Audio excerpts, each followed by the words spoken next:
What's up mga kadakiro? Ngayon ay gagawa tayo ng palengke sa Kadakiro. Ayan nga pala, gagawa na tayo, yan pala yung hall.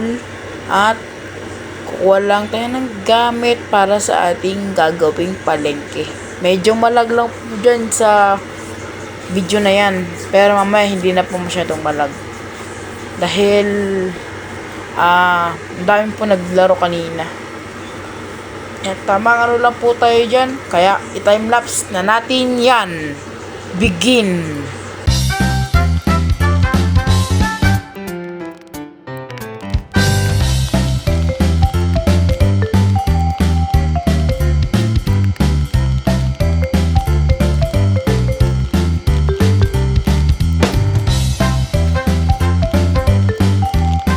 At yun mga kadakiro, natapos na natin ang ating palengke.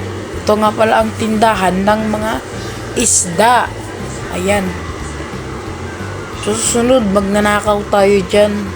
Nakawin natin yung kay James. Ayan. Ayan pala yung mga tinda nilang Hindi po tayo pwedeng magnakaw. Pero balak ko pong magnakaw dyan. Nagasunod, paalam!